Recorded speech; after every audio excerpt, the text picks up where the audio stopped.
sebenarnya yang busuk itu mereka-mereka yang banyak melakukan karma-karma buruk. Tetapi mereka-mereka yang selalu melakukan karma-karma baik, ya, mereka adalah manusia-manusia yang menurut para dewa adalah wangi, sehingga mereka mendekat. Jadi kalau seandainya Anda punya teman misalnya ya, ngakunya begini, saya punya stok dari dewa, juga punya stok peta, punya stok macam-macam, mereka semua bisa masuk saya. Jadi stoknya terlalu banyak, mau yang mana? Tinggal request. Nah, ini saya katakan nggak benar itu orang. Karena apa? Wadah yang bersih hanya untuk yang bersih, wadah yang kotor untuk yang kotor. Jadi saya selalu ibaratkan tadi seperti saya tanya sama Anda ya, moderator sebelum acara, kalau Anda seorang yang cinta kebersihan, apakah Anda mau berkawan atau punya suami yang jorok? Nggak mau kan? Nah ini sama kurang lebih seperti itu. Jadi bagaimana membedakan tatung yang kira-kira ya diikuti oleh makhluk-makhluk alam atas dengan tatung yang kira-kira diikuti oleh makhluk-makhluk alam bawah? Itu sebenarnya gampang, dengan kasat mata Anda bisa melihat. Tapi bukan berarti saya mengajukan Anda ke tatung ya. Saya hanya menjelaskan saja karena kebetulan ini masuk materi. Sebagai umat Buddha tentu Anda sudah tahu Pancasila ya. Nah, biasanya tatung itu kan juga umat rumah tangga. Anda lihat aja kesehariannya.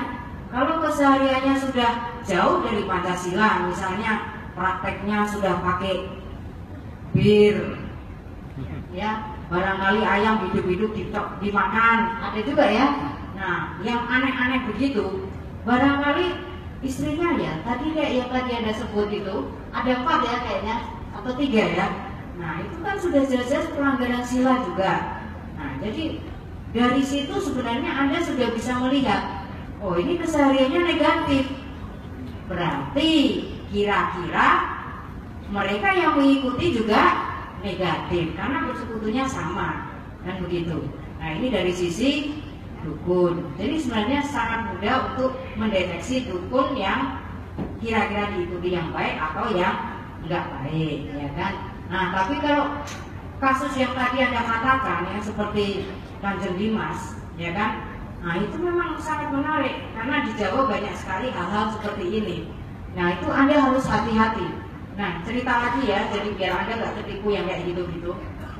Saya punya teman paranormal karena kebetulan saya dulu spiritualis kan. Jadi teman saya yang aneh-aneh banyak. Nah teman saya ini orang Solo. Dia sangat ahli yang namanya narik pusaka. Tahu ya, narik pusaka. Kalau Kanjeng Dimas kan narik emas ya. Nah ini narik pusaka. Nah jadi karena dekat, akhirnya saya tahu caranya, modusnya dan sebagainya. Jadi teman saya ini punya makhluk yang disebut jin. Jin itu kalau golongan kita kategori asura yang petak.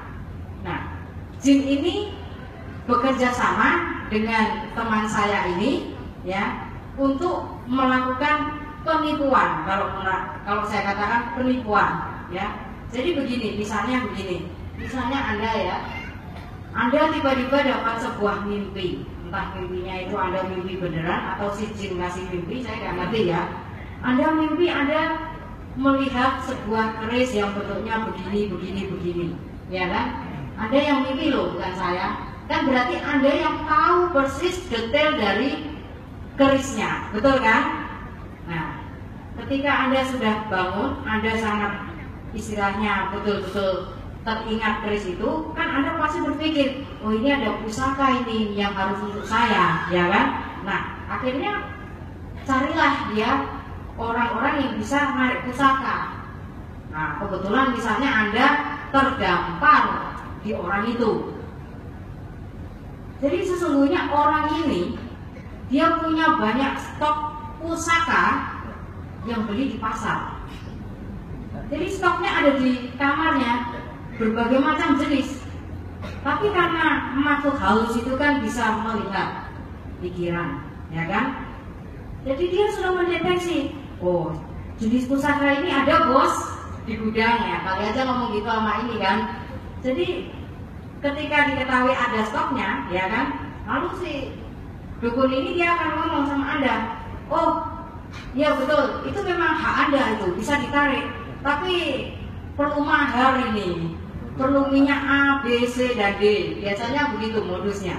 Kemudian minyaknya dicari yang aneh-aneh, yang Anda kalau Anda sudah beli di mana-mana, dibawa, oh ini salah, akhirnya Anda titip uang lah ke dia, karena hanya dia yang bisa tarik, ya kan? Nah, akhirnya Anda kasihlah uang ke dia.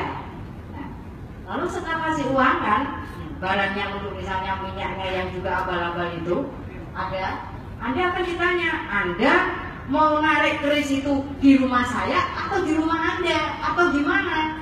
Ya. Nah, biasanya orang lebih mantap narik di rumah sendiri, bukan di rumah dukun. Jadi akhirnya nariklah di rumah si Anda, ya, rumah Anda. Nah, karena kerja sama jin kelompok Asura ini, dia kan bisa memindahkan barang nih dari gudangnya itu, ya kan, ke rumah dia. Jadi begitu muncul, ya kan, Anda kaget, wah bener ini kerisnya asli, bener sesuai mimpi. Anda percaya gak? Nah, jadi hati-hati, banyak sekali kategori yang abal-abal seperti itu. Ada yang memang memiliki kemampuan untuk mencipta, ya, karena di dalam ajaran Buddha memang ada mencipta emas gitu ya. Tapi itu sudah langka, karena itu kan kategori harus meditasi samatha yang sangat-sangat luar biasa untuk bisa mencipta seperti itu, ya kan. Sedangkan kategori yang jadi dukun bisa punya konsentrasi bagus belum sampai mencipta saja sudah langka zaman sekarang. Jadi kenapa Anda harus percaya sama yang menjanjikan yang tidak-tidak?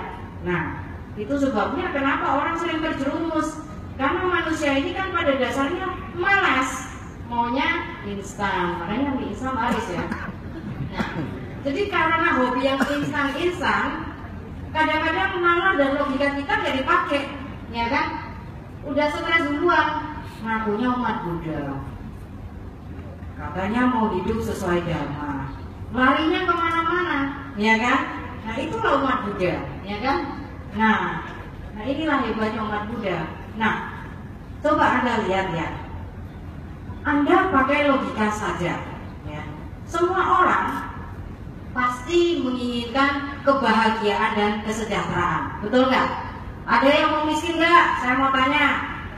Nggak ada ya? Semua orang pengen kaya, betul nggak? Nah, inilah sebabnya kenapa hoki sangat dicari orang. Saya pun tertarik dengan hoki. Jujur saja, dulu kenapa saya sampai berburu kemana-mana, sampai ke Kejawen itu saya 10 tahun lah ada, karena saya sangat tertarik dengan ilmu hoki. Jadi rencananya saya nyari ilmu hoki.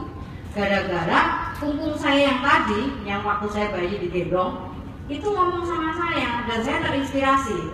Jadi punggung saya ngomong begini, ada satu orang yang tidak pernah bisa dilawan atau tidak terkalahkan dalam hidupnya.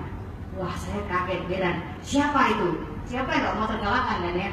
Orang yang lagi hoki. Nah, betul gak? Orang kalau lagi hoki ya, barang busuk juga laku mahal, bener gak? Ya kan? Kalau nggak hoki, barang bagus ditawarin murah juga nggak laku, betul kan? Maka saya tertarik cari ilmu hoki. Tapi sayangnya saya salah tempat. Karena saya bergurunya di Jawa, saya muter-muternya ke guru-guru Kejawen, saya nggak dapat ilmu hoki waktu itu. Jadi setiap kali saya ke guru-guru itu, ya kan, saya selalu yang saya tanyakan, Mbah, saya mau belajar ilmu hoki.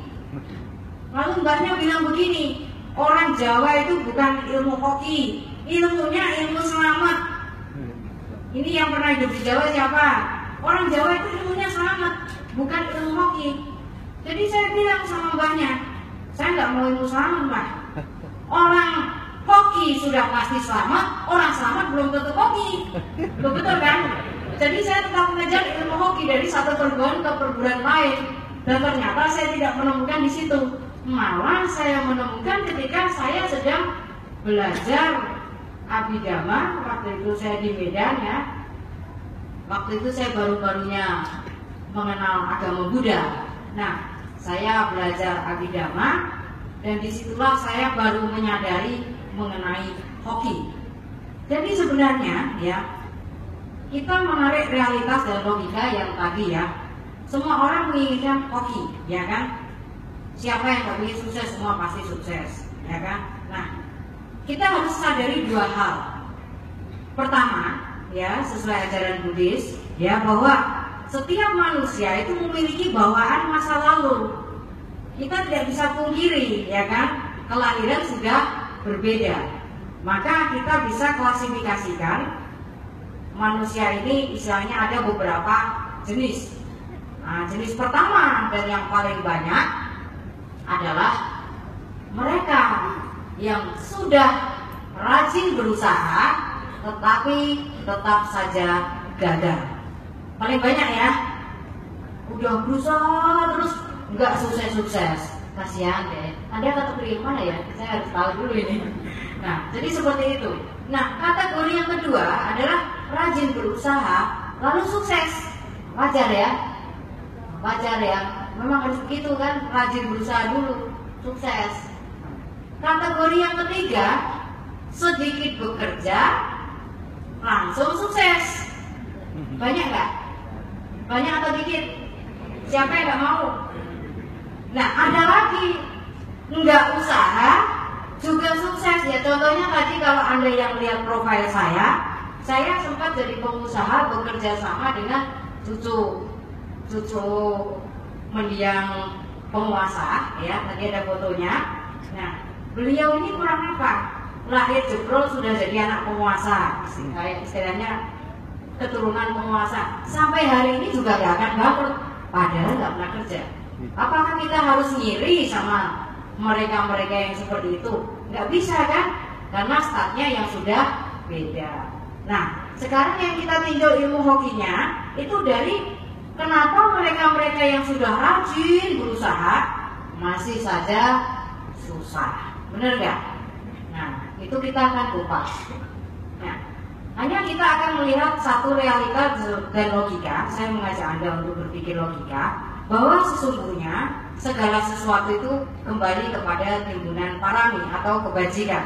Ya kan, hoki itu diibaratkan sebagai timbunan parami atau kebajikan. Maka ketika seseorang bertemu dengan istilahnya paranormal, ya, karena ini sangkutannya dengan paranormal ya. Kalau memang paranormal itu sangat ampuh dan mampu merubah nasib semua orang, berarti semua yang datang pasti sukses, ya kan? Nyatanya tidak semuanya kan? Berarti hanya orang-orang tertentu yang kebetulan karma baiknya sedang berbuah, jadi sukses di tangan dia, betul kan? Kan sama kan? Anda datang ke kelenteng sembahyang, minta apa? Kopi kan? Gak ada yang minta miskin ya. Tapi nyatanya tidak semua yang sembahyang kaya, ya kan? Nah, ini kenyataan. Disinilah peran timbunan kebajikan kita bermain. Nah, bagaimana caranya supaya hoki itu bisa kita kelola dengan baik, ya kan? Nah, kita mengesampingkan dulu yang namanya modal yang sudah tidak tampak itu ya dari kehidupan lampau. Jadi banyak sekali orang melakukan perbuatan-perbuatan baik sekaligus perbuatan-perbuatan buruk tanpa dia sadari, sehingga akhirnya karma baik dan karma buruk pun tumbuh subur bersamaan. Nah, saya kasih cerita lagi ya. Ini cerita juga kisah nyata di sebuah wihara yang besar di Jakarta. Jadi ini seorang wanita, dia seorang janda. Kebetulan ketemu saya, kemudian bercerita, curhat. Dia mengatakan bahwa ya, di saat waktu bertemu saya ya, bercerita begini. 9 tahun yang lalu saya mulai kenal dengan yang namanya Buddha Dhamma, ya kan? Kemudian sebagaimana layaknya orang yang baru mengenal Buddha Dhamma, biasanya hal pertama yang paling mudah dilakukan adalah berdana, betul kan? Berdana ya, nah, paling enak kan berdana. Nah, kebetulan pada waktu itu beliau ini istri orang kaya, menunjang, udah kaya tinggal berdana, betul nggak? Jadi konsep pemikirannya, dia ingin melakukan dana itu setiap hari. Akhirnya dia rajin ke sebuah wihara besar. Dia tiap hari dari pagi sudah nongkrong untuk dana makan pagi sampai siang baru pulang. Nah, 3 tahun kemudian itu dia lakukan tiap hari sampai ketemu saya itu. 3 tahun kemudian dia mendapati suaminya selingkuh dengan sekretarisnya. Jadi dia bilang, saya ini udah susah-susah berdana, suami saya selingkuh, gitu kan? Nah, tapi dia masih tahan kali ya, karena umat Buddha kan harus ikhlas. Ya udahlah, suami ikhlasin aja. Harusnya gitu ya, malah syukur bisa ganti baru, gitu ya. Nah, jadi akhirnya apa? Dia tetap melakukan perbuatan baik, ya. Hingga 6 tahun kemudian, nah ini, akhirnya mungkin Anda akan berpikir rumusnya dari mana. 6 tahun kemudian dia diceraikan oleh suaminya tanpa harta 1 sen pun. Miskinlah dia mendadak. Sisanya hanya tabungannya aja. Tapi dia masih terus istilahnya berdana. Kemudian dia sempat ngomong sama saya bahwa selingkuhannya ini, ya selingkuhannya si suaminya ini istilahnya dia menjelek-jelekkan nih ya, ini kayaknya dia pakai pelet ini, ya kan? Masa suami saya bisa melirik dia? Saya ini kan lebih cakep dari dia. Memang sih kalau dilihat dia sebagai istilahnya tante-tante itu kategori cakep dan seksi gitu kan, ya kan, orang kaya, perawat.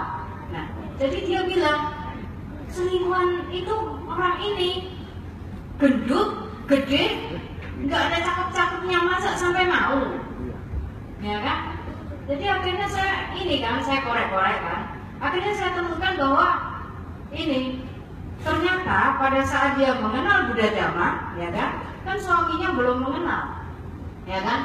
Tapi dia rajin melakukan perbuatan baik di wihara, sementara suaminya sendiri belum memahami makna berdana satu. Dia belum tergugah dengan Buddha Dhamma, ya kan? Nah, kemudian karena belum memahami Buddha Dhamma ini, maka ketika istrinya melakukan perbuatan baik itu, si suami protes, kamu pagi-pagi sudah kabur ke wihara, bukannya ngurusin suami dan anak, tapi ngurusin orang lain. Akhirnya jadi berantem. Jadi ternyata itu kelihatannya sepele ya, sepele kan, tapi berantem. Jadi ini kan karma buruk juga kan, ya kan? Nah ini dia sudah menimbulkan karma buruk. Suami tidak dirawat, anak-anak tidak dirawat, akhirnya anaknya nggak ada sama dia pun protes, ya kan? Nah, jadi ini karma buruk yang dia tanam jauh lebih banyak kalau saya katakan daripada ketika dia melakukan berdana itu. Ketika dia berdana, dana makan berapa lama sih? Berapa jam? Oh 1 jam. Serahin sebentar kan? Oke lah, cincai lah 1 jam ya. 1 jam tambah 1 jam, kan makan pagi, makan siang, ya kan 2 jam. Nah dia berantemnya sama suami berapa jam?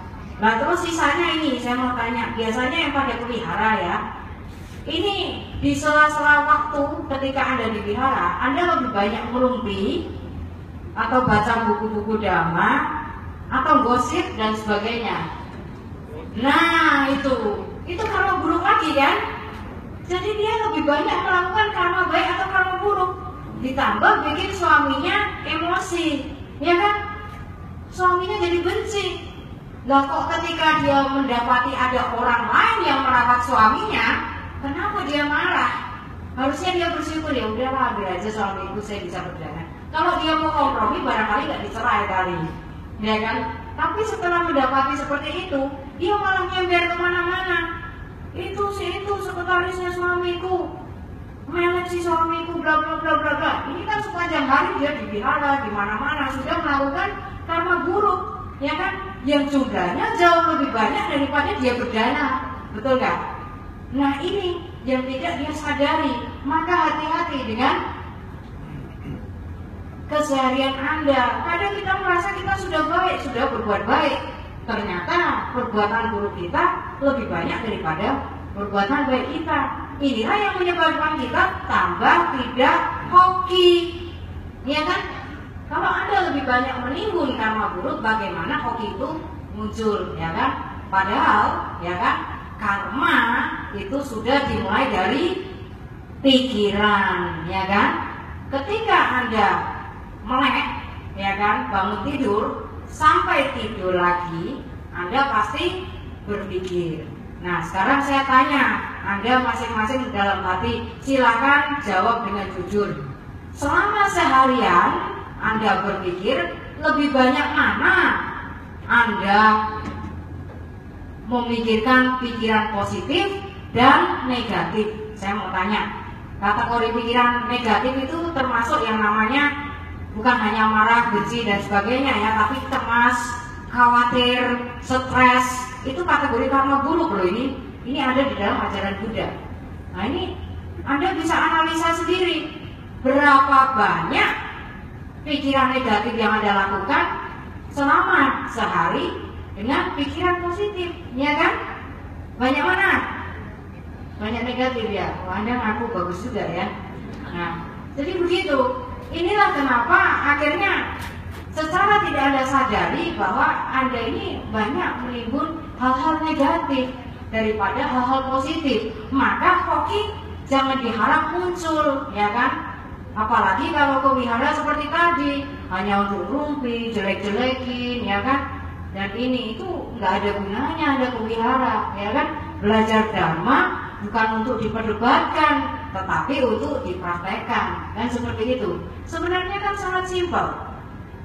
Untuk mendapatkan hoki, pertama, Anda kendalikan pikiran Anda agar positif. Karena pikiran yang positif sudah pasti karena baik, ya kan? Lalu ucapan juga yang positif, pasti baik kan? Nah, kemudian tindakan juga positif. Itu sebenarnya mudah. Kalau Anda mengontrol ini, hoki pasti datang, ya kan? Nah, gitu. Nah, kemudian begini, hoki itu ya ternyata perlu kita manage, perlu kita kelola ternyata.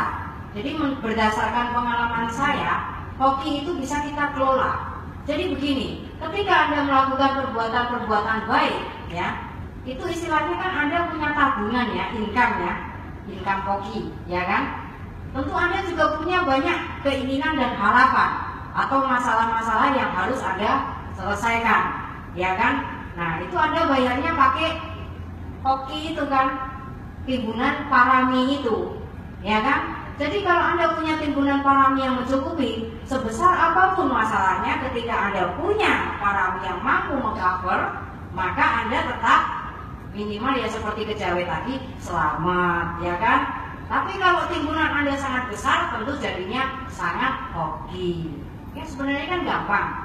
Jadi kalau kita memang mau menyadari bahwa banyak sekali hal-hal yang baik yang bisa kita lakukan dalam keseharian, ya kan? Sebagai suami, lakukan kewajiban sebagai suami. Sebagai istri juga lakukan kewajiban sebagai istri, ya kan?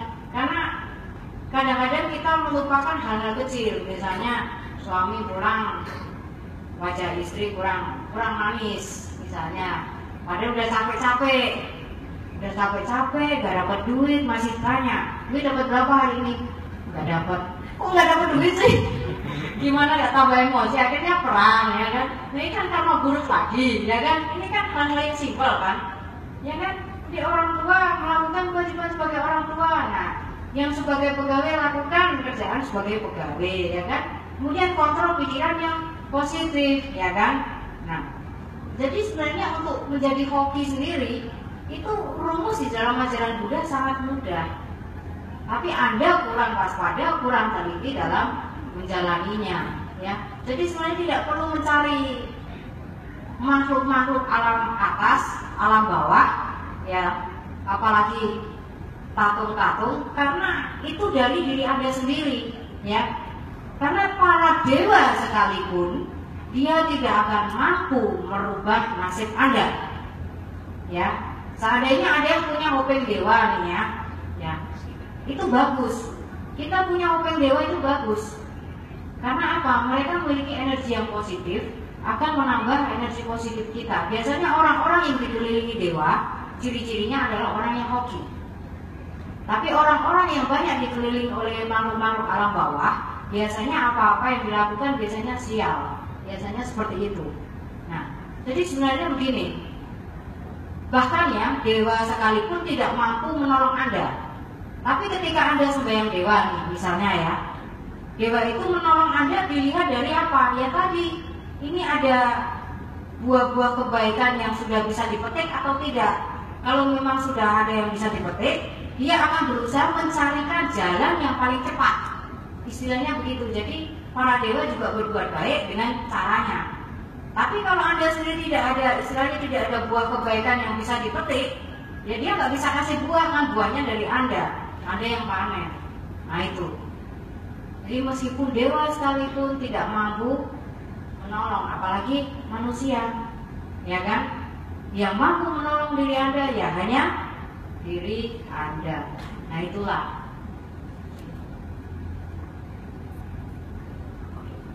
Nah, jadi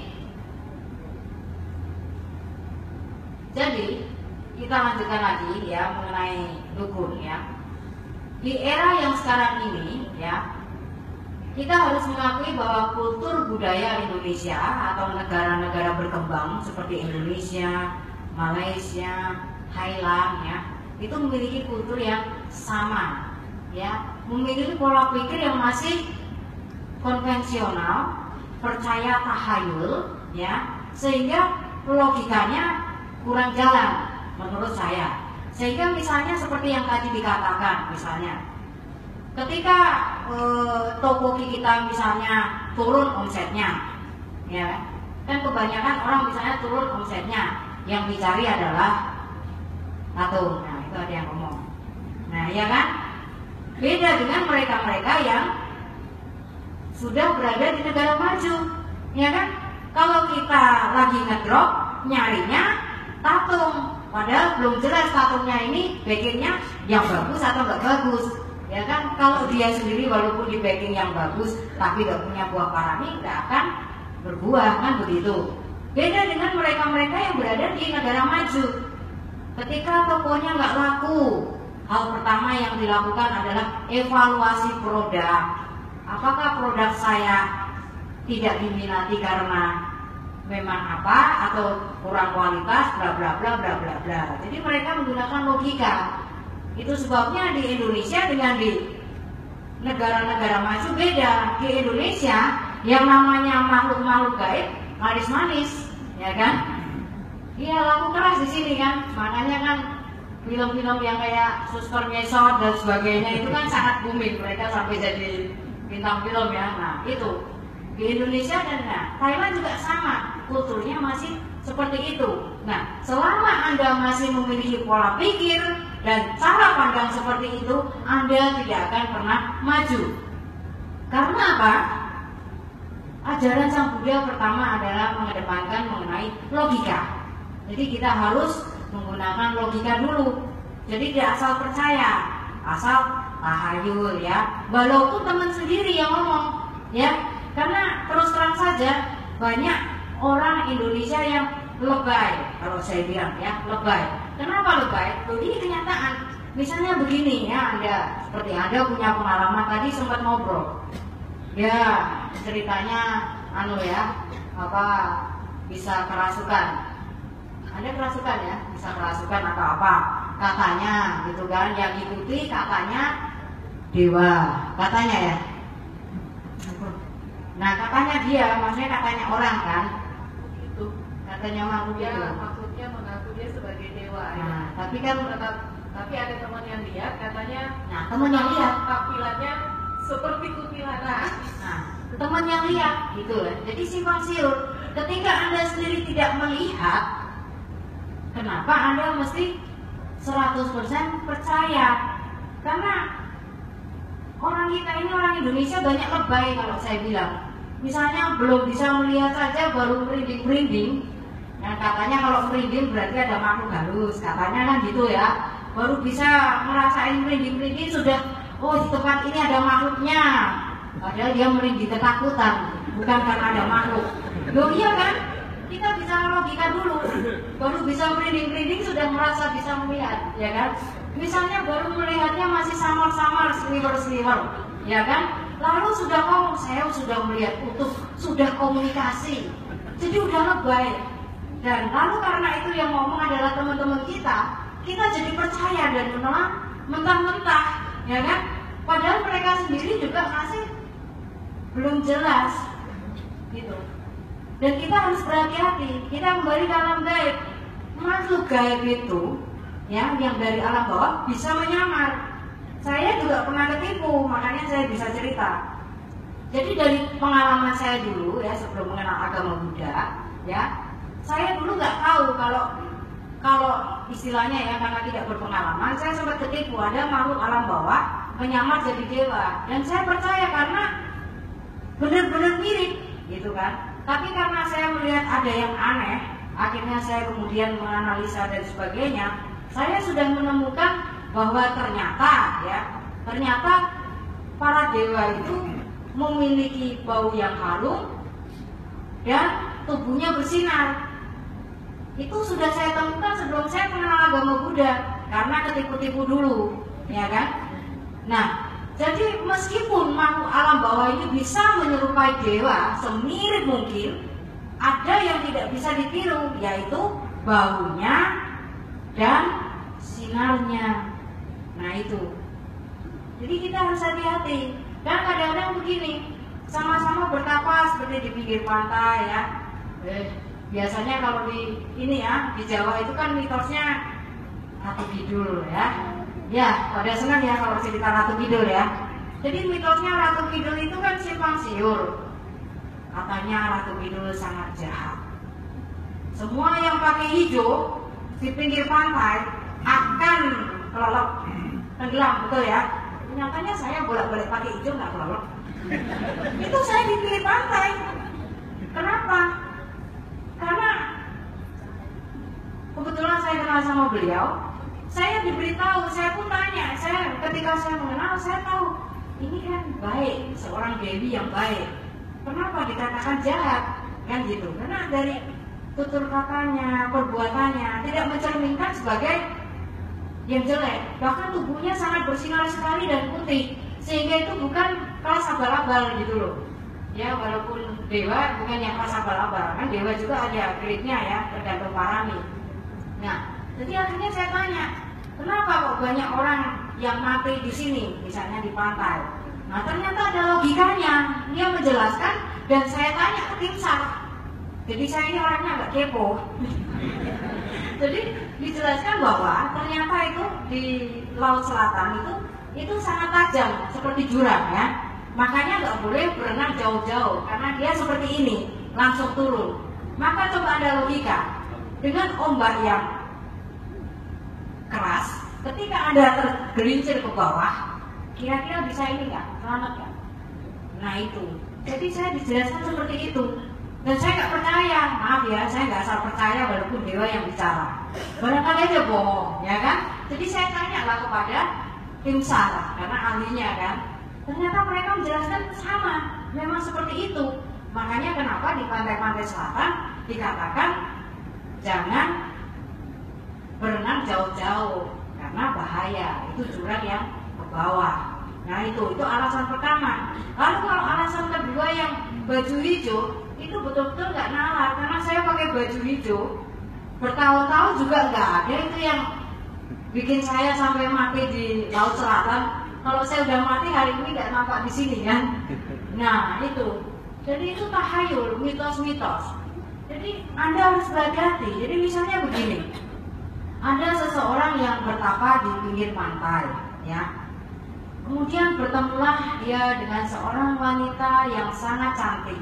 Karena bertapanya di pantai selatan, tiba-tiba ketemu wanita cantik, apalagi kalau pakai jubahnya atau itu, ya, pakaian Jawa yang hijau-hijau. Ada mahkotanya kecil saja, langsung berpikir Ratu Kidul menemui saya. Bener gak? Ya kan? Rata-rata berpikir begitu. Karena mereka nggak tahu bahwa ternyata di struktur alam gaib itu juga ada derajat dan pangkat. Ya kan, ada pangkatnya, ada jabatan seperti kita ada gubernur, bupati, lurah gitu kan. Nah, bedanya kalau di tempat kita yang manusia itu tanda jabatan tuh yang kecil-kecil itu ya. Oh, DPRD, DPR RI ya, gubernur kan beda ya itu bulat-bulatnya itu. Nah, di sana pakai mahkota. Jadi mahkotanya beda-beda. Jadi semua yang bermahkota itu pasti punya jabatan di sana. Nah, jadi begitu ditemuin, ternyata tamat kali ya. Udah dipikir ratunya. Istilahnya begitu, ini hati-hati. Makhluk gaib itu juga mereka ketika menemui melihat kita yang ditemuin. Maka kadang-kadang jadi ketika saya sedang di pantai itu, kemudian saya mengamati, saya kadang-kadang heran kenapa makhluk ini ketika ketemu sama pertapa si A wujudnya seperti ini, tapi ketika ketemu sama si B jadi seperti ini. Jadi wujudnya adalah yang saya maksud adalah kostum. Jadi Anda jangan terjebak kostum. Oh, Ratu Kidul itu dia kostumnya harus Jawa kuno. Anda pikir Ratu Kidul itu orang Jawa Pak? Ya. Nah, jadi ternyata ketika mereka ketemu dengan yang Muslim, mereka berpenampilan berhijab gitulah trennya sekarang. Lalu memberi satu nasihat, satu ceramah. Nggak ketemu sama yang kejawen ya, pakainya yang ala-ala kuno. Nah, kalau ketemu yang Buddhis sekali-kali aja mungkin pakai jubah kali ya. Nah itu, jadi kenapa mereka menggunakan seperti itu untuk keyakinan yang ditemui, ya kan? Oh, Ratu Kidul ternyata sudah Muslim. Jadi nasihatnya pasti sesuai Al-Quran. Jadi saya yakin dengan nasihatnya, kan gitu kan? Coba Ratu Kidul jadi bikuni. Misalnya ya, Anda kemudian dikasih nasihat, Anda yakin nggak? Yakin kan? Oh, Ratu Kidul udah hidup sesuai dhamma kan? Nah ini, jadi mereka menyesuaikan. Jadi kalau kostum, pakaian itu Anda tidak bisa jadikan patokan. Yang Anda harus lihat adalah wajah dan wanginya dan sinarnya. Karena wanginya tiap dewa itu berbeda, tidak sama, dan itu tidak ada bahwa wanginya sama dijual di toko-toko. Itu agak sedikit berbeda.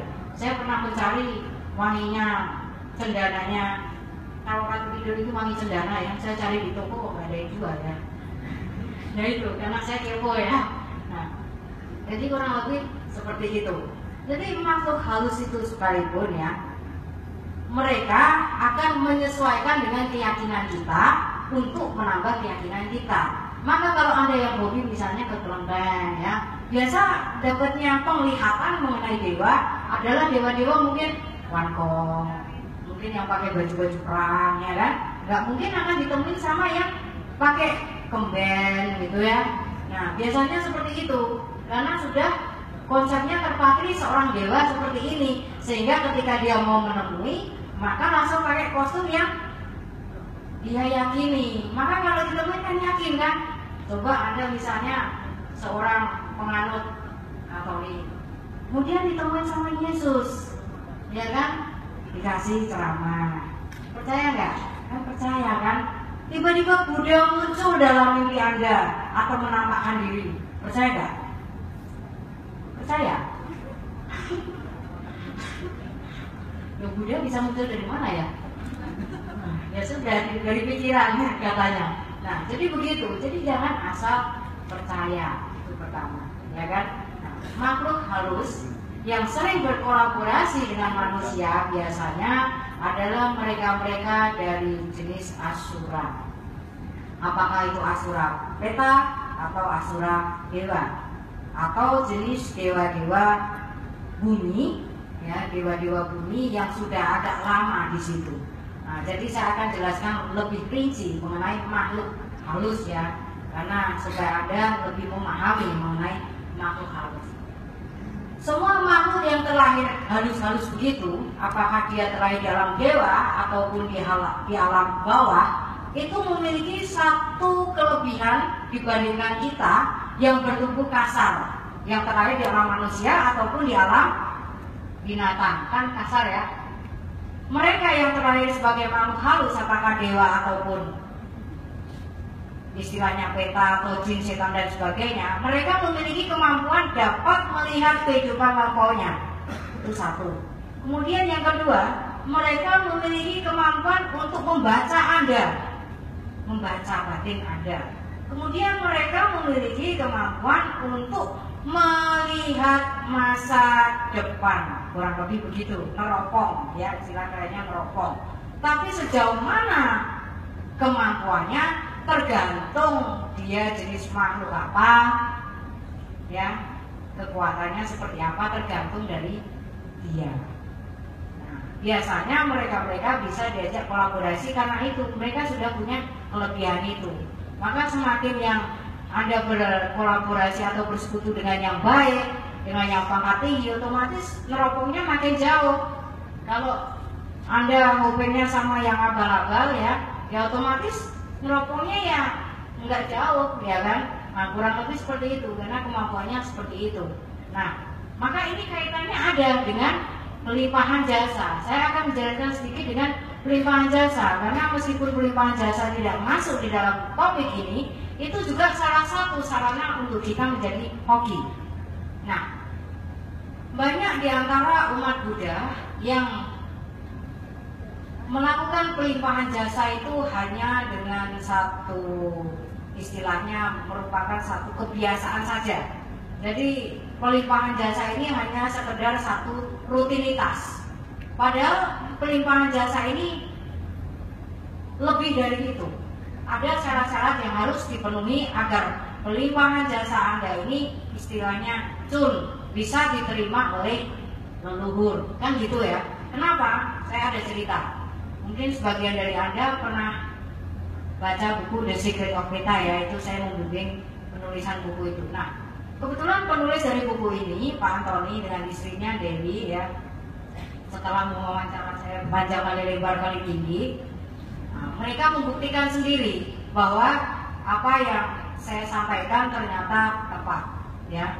Jadi pada waktu itu ya, mamanya Dewi meninggal bulan Juni 2011. Mamanya Dewi itu meninggal karena dia sebagai seorang Buddhis yang Theravada, maka secara otomatis dia melakukan berbagai upacara yang versi Theravada, ya kan?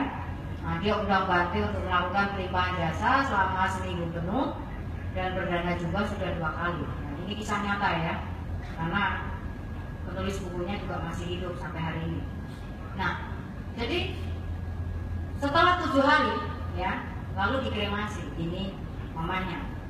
Pada waktu di tempat kremasi itu katanya ada aceh-aceh ya yang bisa melihat mamanya masih di situ. Jadi si aceh-aceh ini bilang sama Antoni, oh ini mamanya suka dengan minyak angin cap apa itu ya, yang warnanya agak pink merah itu. Nah, dia minta itu. Nah, kagetlah Antoni. Memang mama saya itu sekarang seperti apa wujudnya, ya kan? Nah, kemudian si Aceh ini cerita, oh mama itu dia telanjang, setengah telanjang, jadi ke atas itu telanjang, bawah masih ini berpakaian, setengah telanjang. Jadi dia pun kaget, mana mungkin, saya sudah pelimpahan jasa 7 hari berturut-turut pagi dan sore. Kurang apa? Saya sudah dana jubah 2 jubah, harusnya kan sisa-sisa ya, tapi kok jubahnya nggak nyampe ya, nggak pakai jubah. Nah, ya kan logikanya harusnya nyampe kan. Nah, kemudian ketika ruwet seperti itu ya, dia awalnya nggak percaya. Ini Aceh mungkin nggak benar. Dia nggak percaya. Tiba-tiba adiknya dia dan adiknya si mendiang ini, padahal adiknya mendiang ini Kristen, jadi nggak terlalu percaya gitu-gitu. Adiknya Dewi dengan adiknya si mendiang ini dapat mimpi yang sama, aneh. Jadi dia bertemu sama si mendiang ini, si mamanya ini. Mamanya itu kedinginan, jadi kayak gini, kedinginan menggigil, dan memang setengah telanjang begitu. Lalu kan cerita. Jadi akhirnya ditarik kesimpulan, oh berarti benar yang diomongin si Aceh itu, ya kan? Karena kok kebetulan ini mimpinya sama, ya kan? Berarti memang mamanya jadi beta setengah telanjang, ya kan? Nah, kebetulan waktu itu saya masih di Singkawang. Kemudian mereka mengundang saya ke Medan. Nah, pada waktu itu sempat karena saking paniknya pengen mamanya segera pindah alam ke alam yang baik ya, mereka sempat memaksa saya agar mau didanai jubah. Karena konsep-konsep Buddhis kan kalau dana jubah, maka sampai di sana dalam wujud pakaian, benar ya? Kalau dana makanan sampai di sana berlimpah makanan. Jadi kalau makanannya satu mangkok, Anda punya luhur banyak kurang ya. Loh kan gitu kan konsepnya ya. Nah, jadi akhirnya saya mengatakan, oh nggak bisa Anthony Dewi. Saya belum lama ditabiskan, jubah saya masih baru. Saya nggak butuh jubah. Lagi pula pelimpahan jasa nggak butuh seperti ini. Anda akan saya bimbing cara melakukan pelimpahan jasa. Anda ikuti saja. Dan waktu itu kami lakukan pelimpahan jasa 3 hari berturut-turut. Dia hanya berdana seperti ini, hio, lilin, dan bunga, untuk diserahkan ke saya. Awalnya mereka nggak percaya diri. Saya cuma nyerahin ini, di sana nanti bisa jadi pakaian ya. Semua bertanya begitu. Jadi nggak pede, hanya Amisa Puja sampai di sana pakaian. Lalu saya jawab, yang kita kirim ke sana bukan pakaiannya, betul kan? Tapi jasa kebaikannya, energi yang baik, ya kan? Nah, lakukan saja dengan cara-cara yang saya perintahkan, saya bilang begitu. Lalu kami lakukan pelimpahan jasa 3 hari berturut di rumah pendiam. Nah, setelah 3 hari biasalah kepo ya keluarga. Gimana ini maksudnya mama saya udah pindah alam belum? Ya enggak? Pertanyaannya pasti itu kan ya.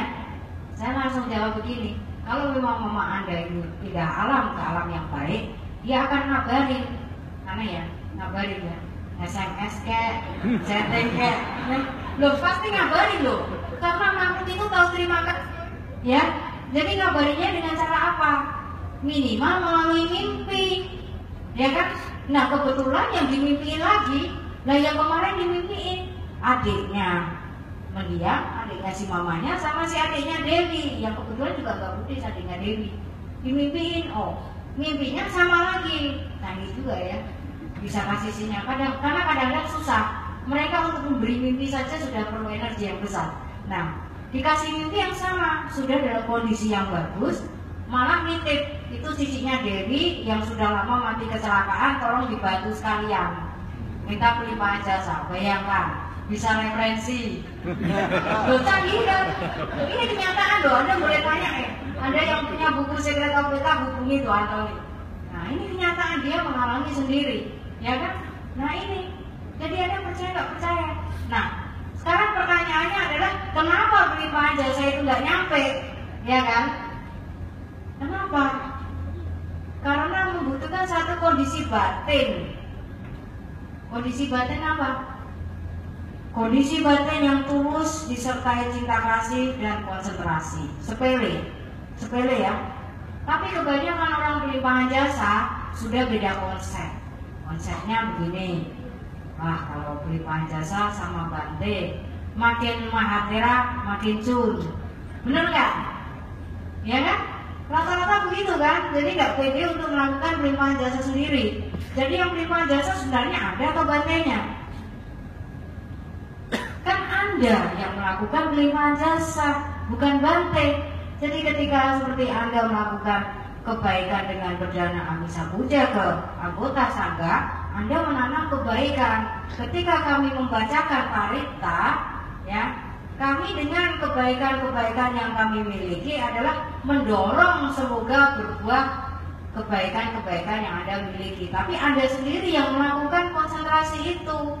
Nah, ini ada hubungannya dengan kemampuan istimewa yang dimiliki para makhluk halus. Jadi sasaran utama kita adalah membuat mereka bahagia dengan pelimpahan jasa itu kan. Kalau mereka berbahagia, ya kan, maka mereka akan pindah ke alam yang lebih bahagia, ya kan? Nah, coba Anda bayangkan, Anda aja ya, jangan yang situ serem ya. Banyak orang soalnya. Seandainya Anda meninggal,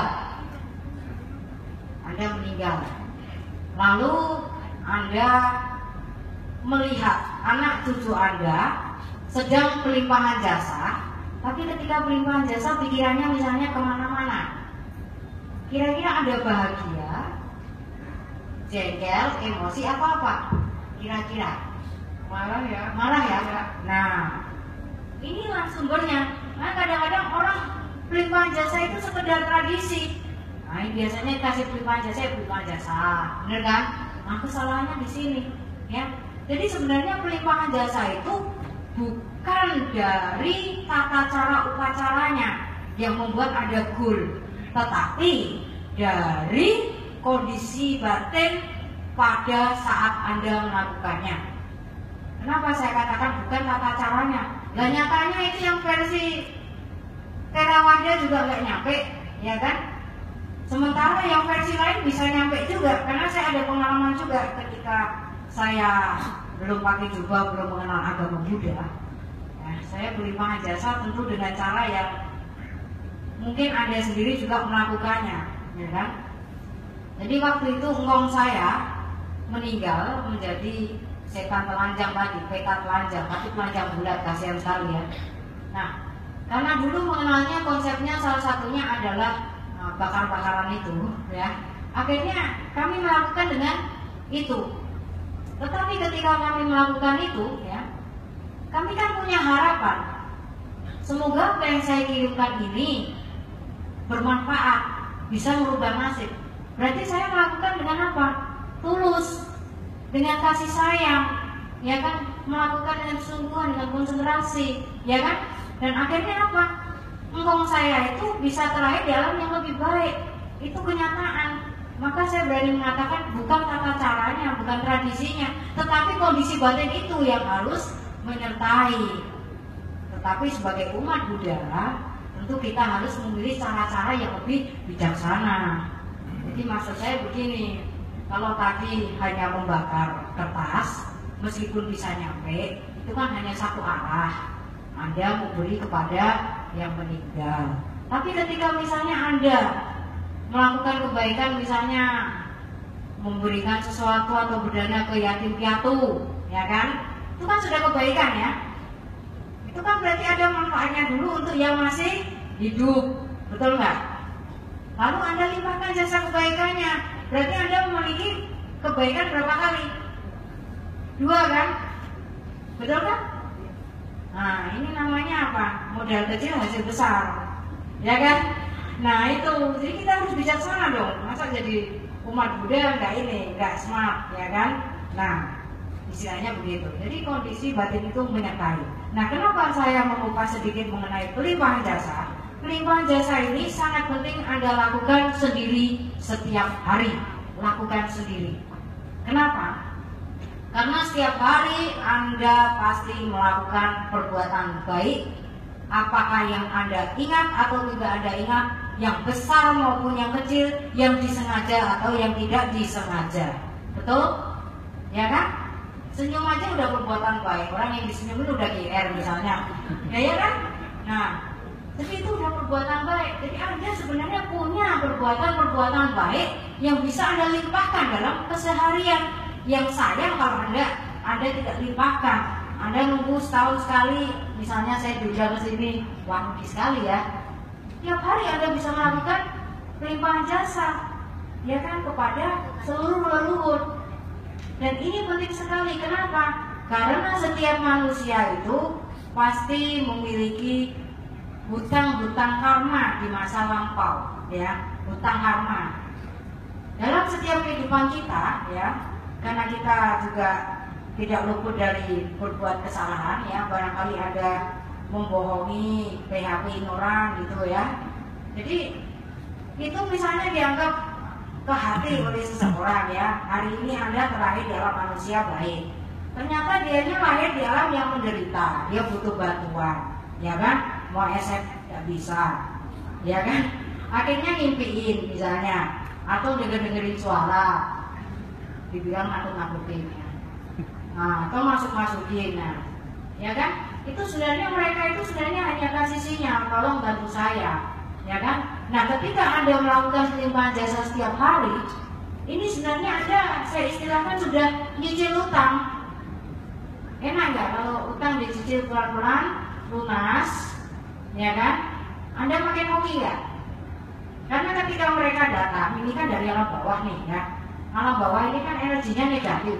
Dia tidak perlu menyakiti Anda, nggak perlu menyakiti loh, karena manusia ini kadang-kadang negatif thinking. Cuma ditampakin sudah dibilang diganggu. Dengar suara tadi Anda bilang ya, dicoel-coel, dibilang diganggu. Padahal barangkali dia minta tolong, tapi udah negatif thinking, ya kan? Nah ini manusia. Pindah rumah baru, nah ini paling sering ini, hati-hati ya. Langsung ritual musir hantu, musir setan. Lo betul nggak? Iya kan? Lah hantunya udah lama di situ kok diusir. Harusnya ada yang diusir, ya kan? Lah kalau ketemu yang bisa diusir, dia nggak terima, lalu dia bawa ke pejabat sana. Saya mau ini, lapor, saya diusir dari tempat saya, mohon keadilan. Ternyata terus mereka kirim pasukan berkompi-kompi ke tempat Anda. Lalu Anda jadi disibukkan dengan berbagai masalah silih berganti, Anda sial, ya kan? Salah siapa? Ya kan? Nah ini makanya jadi umat Buddha itu harus benar-benar sabe sata bawantu sukitata, ya kan? Semoga semua makhluk bahagia. Jangan hanya di mulut bilang sabe sata bawantu sukitata, besok berantem sana sini, ya. Sama setannya aja belum jahat sama kita, kita sudah jahat, ya kan? Sudah dituduh duluan loh itu. Mereka udah lamaan di situ, umurnya lebih lama. Kenapa kok kita ngusir mereka? Harusnya diupingin, kasih prima jasa kalau mereka di alam bawah, ya kan? Nah itu, karena ketika Anda masuk ke sana, bertemu dengan makhluk itu, sesungguhnya Anda sudah jodoh karma, ya kan? Entah jodoh dari mana, tapi jodoh karma sampai Anda naksir tempat itu dan tinggal di tempat itu. Nah giliran Anda ngusir, Anda bikin karma baru. Nah, kurang lebih seperti itu. Nah, jadi begini, pelimpahan jasa itu ketika Anda lakukan rutin setiap hari, maka hutang-hutang karma ini perlahan-lahan akan berkurang. Ketika hutang-hutang karma Anda perlahan-lahan berkurang, otomatis hoki makin naik. Itu otomatis, ya kan? Nah, tapi hutang karmanya seberapa banyak saya nggak tahu. Kalau yang tipe pertama tadi, ya tentu pelimpahan jasanya mungkin harus agak ekstrim kali ya. Berbuat baiknya harus lebih banyak, ya kan? Nah, itu. Nah, bicara soal perbuatan baik ya, saya ada contoh ini ceritanya di Lampung. Ada seorang romo dari sebuah wihara. Nah, suatu hari saya ceramah di wihara itu juga mengenai hoki dan bagaimana cara agar dengan istilahnya dengan cara yang ngirit tetapi bisa hoki. Mau nggak ngirit tapi hoki? Jadi saya sarankan dengan cara yang mudah, ya gampang aja. Anda mau ngirit tapi hoki. Pertama, lakukanlah baca parita. Ya, pagi-pagi lakukanlah baca parita itu dengan niatnya harus jelas ya, yaitu niatnya adalah berdana dhamma kepada seluruh makhluk di alam semesta. Jadi baca parita bukan sebagai mantra, ya. Loh, jangan ketawa loh, ini yang ketawa biasa ini baca parita. Kan kebanyakan kan gitu ya umat Buddha. Ayah, ini saya sakit, baca paritanya apa ya? Terus mau ini baca paritanya apa ya? Jadi itu menempatkan parita sebagai mantra. Itu mengecilkan nilai parita. Anda rugi, ya kan? Kalau Anda baca parita sebagai dana dhamma, ya kan? Kita semua tahu bahwa dana dhamma itu adalah dana yang tertinggi. Walaupun Anda baca sendirian, jangan menyepelekan. Siapa tahu ada makhluk yang tidak tampak yang mendengar Anda sedang baca parita dan kemudian tercerahkan. Betapa Anda telah melakukan satu perbuatan baik yang besar, iya kan? Nah ini, jadi jangan meremehkan. Jadi saya katakan sama Romo ini, coba Anda lakukan baca parita setiap pagi. Istilahnya mengawali lah. Sebelum kita mengawali hari kita melakukan perbuatan baik, ya kan? Bagi yang ada altar di rumah, ya lakukanlah di depan altar. Karena banyak juga pertanyaannya, di kamar boleh nggak ayah? Punya altar, nanyanya di kamar boleh nggak? Nah ini kok nggak sopan banget, ya kan? Saya katakan Anda mau melakukan perbuatan baik yang total melalui pikiran, ucapan, perbuatan. Ketika ada namaskara kepada Guru Agung kita Sang Buddha, Walaupun wujudnya hanya berupa, Anda sudah memiliki karma baik, betul nggak? Kurang apa? Saya kasih tips sejian gratisan. Gratis ya ini. Hanya meluangkan waktu kan? Lalu baca parita, ya kan? Setelah baca parita apa? Yang bisa meditasi, tolong meditasi, ya kan? Ya kalau nggak bisa usahakan dipisah-pisahin. Ya mulailah latihan meditasi walaupun hanya 5-10 menit. Tapi rutin dan disiplin, jadikan itu sebagai satu kebiasaan. Karena apa? Meditasi itu kalau sudah jadi ya, jadi saya nggak ngomong kalau yang belum jadi. Kalau yang sudah jadi, buahnya itu melebihi dari segala jenis kebaikan apapun. Nah, Anda meditasi hanya 1 menit kalau sudah jadi, hokinya gede berlimpah-limpah. Tapi kalau belum jadi ya maaf ya, itu namanya sedang berusaha. Jadi kan karma buruk, karma baik juga masih ya harap maklum kan begitu ya. Jadi kalau bisa lakukan meditasi itu kan karma baik juga, berusaha berbuat baik. Lalu hal lagi yang murah, gratis ya, adalah saya selalu katakan lakukan pelimpahan jasa, ya kan? Kurang gratis apa? Pelimpahan jasa itu aku pakai duit sih? Nah, cuma ngomong kan, dengan kondisi batin tadi kan, tulus, cinta kasih, konsentrasi. Kurang gratis apa saya kasihnya, ya kan? Lalu saya katakan, setelah Anda melakukan perbuatan baik itu, coba Anda bertekad. Semoga segala kebaikan yang saya lakukan dapat berbuah menjadi apa. Jadi saya kasih trik seperti itu, yang mirip gratisan hanya meluangkan waktu. Dan rupanya si Romo ini mempraktekannya diam-diam. 3 tahun kemudian saya ceramah lagi di wihara itu. Nah, kemudian pada sesi tanya jawab, beliau bertanya ke saya, ayah, 3 tahun yang lalu kan ceramah mengenai ini, jadi saya sudah praktekkan dengan penuh keyakinan. Memang saya menjamin waktu itu.